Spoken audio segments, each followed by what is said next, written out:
ரிஷபராசிக்கார அன்பர்கள் அனைவருக்கும் எனது அன்பு கலந்த வணக்கங்கள். நான் உங்கள் அஸ்ட்ரோ ஜுன்னதுரை புலிமிசை கூத்தூர் பெரம்பலூர் மாவட்டம்.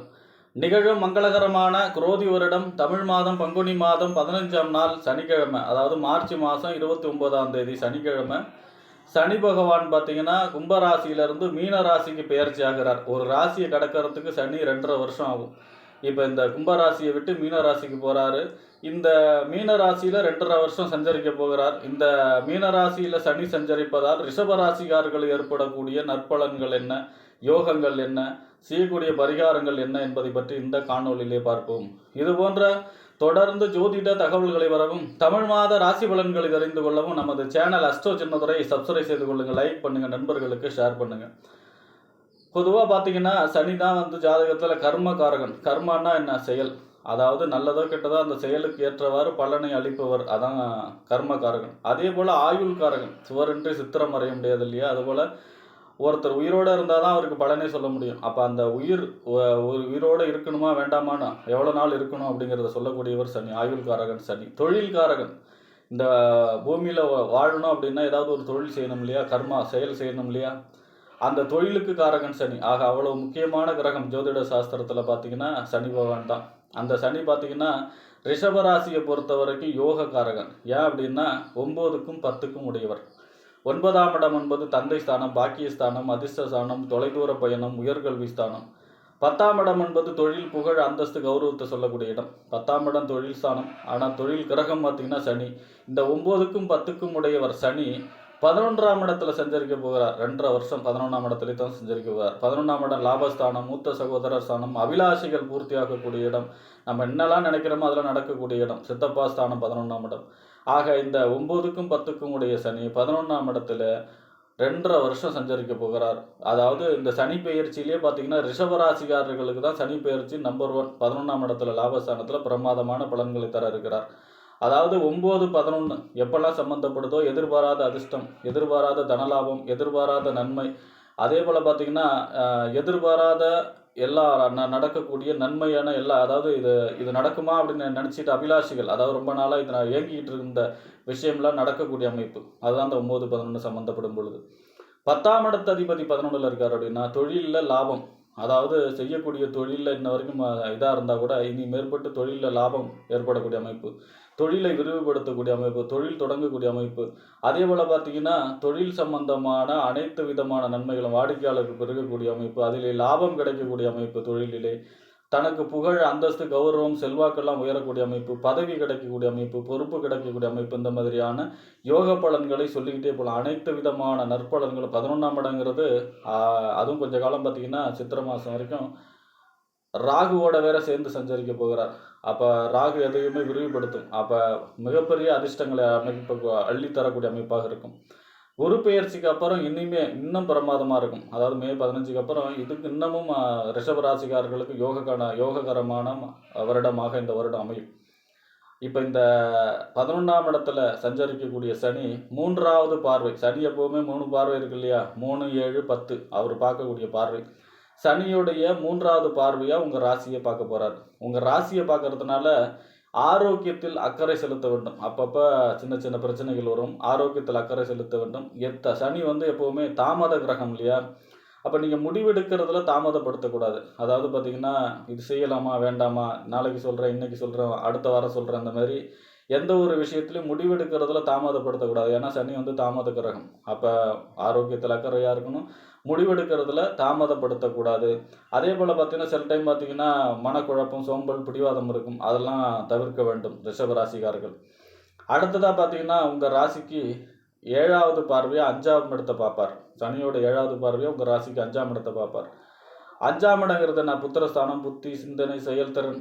5ஆம் இடம் என்பது பதவி, விளையாட்டு, பூர்வ புண்ணியஸ்தானம் அப்படின்னு சொல்லுவோம். அப்போ குலதெய்வ வழிபாடு செய்ய வேண்டும், குலதெய்வத்துடைய வழிபாடு அதிகரிக்க வேண்டும். அதே போல் பார்த்திங்கன்னா குலதெய்வ வழிபாடு இந்த 2 வருஷம் குலதெய்வ வழிபாடு செய்ய செய்ய செய்ய செய்ய ரிஷபராசிக்காரர்களுக்கு அனைத்து விதமான காரியங்களும் வெற்றியை கொடுக்கக்கூடிய அமைப்பாக இருக்கும்.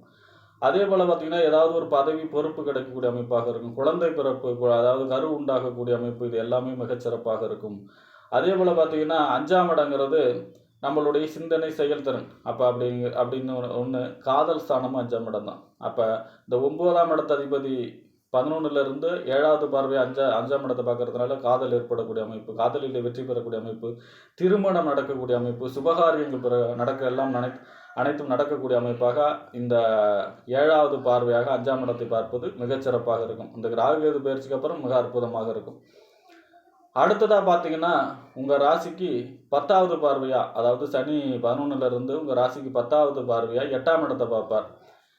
பொதுவாக 8ஆம் இடம் ஆயுள் ஸ்தானம். அதே போல் எதிர்பாராத அதிர்ஷ்டம், எதிர்பாராத வீழ்ச்சி ரெண்டுமே 8ஆம் இடம் தான். இப்போ 11ஆம் இடத்துல இருக்கக்கூடிய கிரகம் நன்மை தான் செய்யும். 11ஆம் இடத்துல எந்த ஒரு கிரகமும் நன்மை தான் செய்யும். அப்போ அது உங்களுக்கு சனி யோகாதிபதி 9க்கும் 10க்கும் உடையவர். அப்போ 8ஆம் இடத்தை பார்க்குறாரு அப்படின்னா எதிர்பாராத அதிர்ஷ்டம். ஏற்கனவே 9, 11 சம்மந்தப்படுது. மறுபடியும் பார்த்தீங்கன்னா 8ஆம் இடத்தை பார்க்குறாரு அப்படின்னா அதாவது திடீர் தனலாபம், எதிர்பாராத அதிர்ஷ்டம் கிடைக்கக்கூடிய அமைப்பு. 8ஆம் இடங்கிறது திடீர்னு கிடைக்கக்கூடிய ஒரு பெரிய நன்மை, அதுதான் 8ஆம் இடம். அப்போ அந்த மாதிரியான யோகம் செய்யக்கூடிய அமைப்பு. இந்த சனி பயிற்சியில் ரிஷபராசிக்காரர்களுக்கு தான் சனி பயிற்சி நம்பர் ஒன்னான யோகத்தை செய்யக்கூடிய அமைப்பில் இருக்கிறது. பொதுவாகவே பார்த்தீங்கன்னா சனி பகவான் உழைப்புக்கேற்ற ஊதியம் கொடுக்கக்கூடியவர் அப்படின்னு தான் சொல்லுவாங்க. ஆனால் ரிஷபராசிக்காரர்களை பொறுத்த வரைக்கும் இந்த 11ஆம் இடத்துல இருக்கிறதுனால அதை விட அதிகமான லாபத்தையே கொடுக்கக்கூடிய அமைப்பில் தான் இந்த ரிஷபராசிக்காரர்களுக்கு சனி பயிற்சி அமையும். 2.5 வருஷம் அங்கே தான் இருக்க போகிறார். அதில் அஸ்தங்கம் வரும், வக்கரம் வரும். ஆனாலும் இந்த 11ஆம் இடத்துடைய பலன்களை அவர் 9க்கும் 10க்கும் உடையவராக இருந்து நற்பலன்களையே அதிக அளவிலே செய்ய இருப்பார். ஆனால் என்னென்னா முடிவெடுக்கிறதுல கவனமாக இருக்கணும். ஏன்னா சனி பார்க்குறாருல, உங்கள் ராசியை பார்க்கும் பொழுது கொஞ்சம் எதிலும் தடை தாமதம், ஃபஸ்ட்டு தடைப்பட்டு அப்புறம் நடக்கும், அந்த மாதிரி இருக்கும். ஆனால் அது கரெக்டாக இருக்கும். ஏன் அப்படின்னா சனி எப்போவுமே சனி கொடுத்தால் எவர் தடுப்பார் அப்படிம்பாங்க. ஏன் அப்படின்னா சனி கொடுக்குறாருன்னா அவங்கள பக்குவப்படுத்தி தான் கொடுக்க போகிறாரு அர்த்தம். அப்போ அவர் கொடுத்தாருன்னா தலைமுறைக்கும், அவர் சனி திசையிலையோ இல்லை சனி இந்த மாதிரி லாபஸ்தானத்தில் இருந்தோ அவர் கிடைக்கக்கூடிய ப்ராப்பர்ட்டி பார்த்திங்கன்னா அது தலைமுறை தாண்டி அவங்க அந்த ப்ராப்பர்ட்டி யாரும் ஒன்றும் பண்ண முடியாது, அப்படியே தான் இருக்கும். அசையா சொத்து மாரி அப்படியே அமைஞ்சிடும். அதான் சனி கொடுத்தால் எவர் தடுப்பார், யாரும் தடுக்க முடியாது. அதே போல் பார்த்திங்கன்னா வழிபாடு அப்படின்னா இந்த சனியுடைய அதிதேவதை யமன் வழிபாடு, சாஸ்தா வழிபாடு செய்யலாம். ஐயப்பனுக்கு மாலை போடும் பொழுது சனி இன்னும் மேன்மையான நற்பலன்களை தருவார். அதே போல் எல்லை காவல் தெய்வம் கருப்பசாமி ஐயனார் இவங்கெல்லாம் சனியோட அம்சம், அவர்களை வழிபாடு செய்யக்கூடிய அமைப்பு. இது மாதிரியான வழிபாடுகள்லாம் செய்யும் பொழுது இந்த உங்கள் ராசியை 3வது பார்வையாக பார்க்குறாரு இல்லையா, அந்த உங்கள் ராசியவே பார்க்குறாரு இல்லையா, அதனால் இந்த சோம்பல் பிடிவாதம் இது கொஞ்சம் இருக்கும் இல்லையா, அந்த தன்மை விலகும். அது பாசிட்டிவாக செயல்படும், சுறுசுறுப்பு அதிகமாகும்.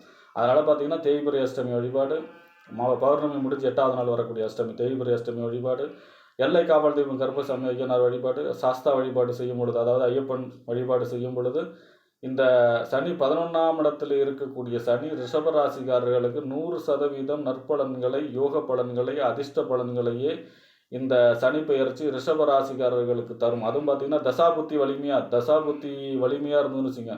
இப்போ யோகாதிபதி திசையோ, அதே போல் பார்த்திங்கன்னா தனாதிபதி திசையோ, அந்த மாதிரியான யோக திசை நடப்பில் இருப்பவர்களுக்கு இது பொற்காலம்.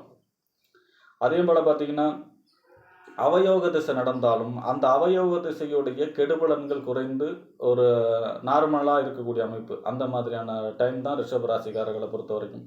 5ங்கிறது அந்த 7வது பார்வையாக பார்க்குறாரு இல்லையா, 5ஆம் இடங்கிறது நம்மளுடைய சிந்தனை செயல்திறன். நம்மளுடைய சிந்தனையில் வரக்கூடியதெல்லாம் செயல் வடிவம் பெறும். இந்த சனி பெயர்ச்சி ரிஷபராசிக்காரர்களுக்கு இந்த ஜென்ம குருவால் மன அழுத்தம்லாம் சந்திச்சுட்டு இருக்காங்க இல்லையா, அதுக்கான அந்த விடிவு காலம்லாம் இப்போ தான் வரப்போகுது. அப்போ இந்த சிந்தனையில் இயங்கிக்கிட்டு இருந்து சிந்தனையில் நினச்சிக்கிட்டே இருந்ததெல்லாம் எல்லாமே செயல் வடிவம் பெற்று அனைத்து விதமான சுபகாரியங்களும் நடந்து, தொழில் வளர்ச்சி நடந்து, திருமணம் போன்ற சுபகாரியங்கள்லாம் நடந்து, குழந்தை பிறப்பு நடந்து, என்னென்ன வேணுமோ அத்தனையும் இந்த 2.5 வருஷத்தில் சனி உங்களுக்கு நன்மைகளை வாரி வழங்கி யோககரமான பலன்களை செய்வார் ரிஷபராசிக்காரர்களுக்கு என்று கூறி விடைபெறுகிறேன். நன்றி, வணக்கம்.